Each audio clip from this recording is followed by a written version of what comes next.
The first time you share your faith with other people, that might be one of the most frightening experiences of your life. It's certainly not uncommon to feel that way.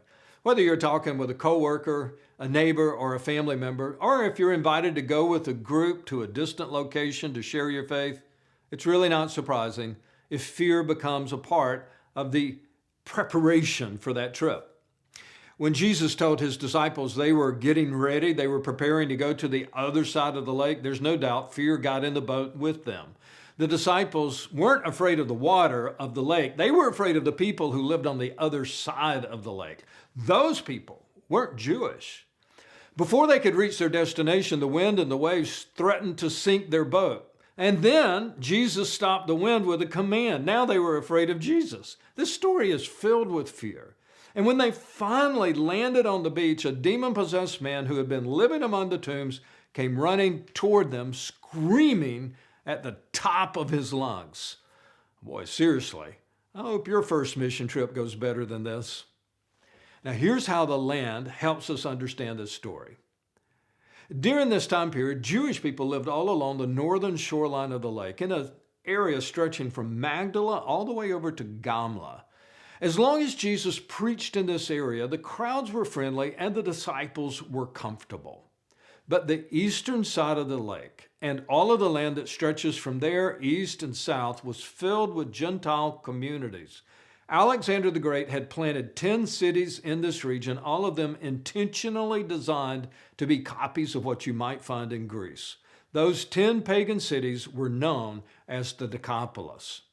Two of those cities were Gadara and Gerasa. Gadara is only 5 miles from the Sea of Galilee. Gerasa was the larger and more important of the two cities.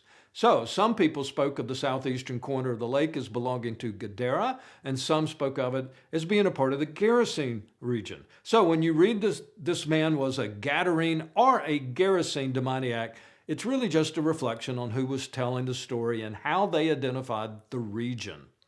From a spiritual and cultural perspective, the people living on the opposite sides of the lake could not have been more different. For example, Jewish people were forbidden from eating pork. In the Decapolis, people loved bacon. There are 2,000 pigs in this story alone. Jewish people had synagogues and scripture. In the Decapolis, there were temples to Greek gods, and the people even thought the Roman emperor was divine. Jewish people had strict sexual standards. In the Decapolis, it seemed the only rule was that there were no rules. In fact, if it were forbidden in the Jewish Bible, it seemed to be celebrated in places like Gadara, Gerasa, and Hippos. And that's where our look at the story really gets interesting.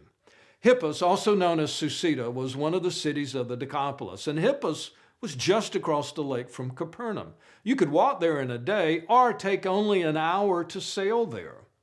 This means Jewish people on the northern shore could see the lights of a pagan city every single night. And people knew about all the things that happened in places like Hippos, and they knew those things were forbidden. You know, if you're familiar with the story of the prodigal in Luke's gospel, it's easy to think of a young man from a Jewish community being lured to a place like Hippos by his own lust. The shocking reality is that the far country of that story is a lot closer than we thought it was. But this story is about the demon-possessed man who lived a tortured life in the tombs along these hills. We don't know if he lived in Hippos, but he must have been fairly close to the city. This man practiced self-harm, cutting himself with stones. He was supernaturally strong. His own community was terrified of him. They had tried chaining him, but he kept breaking the chains.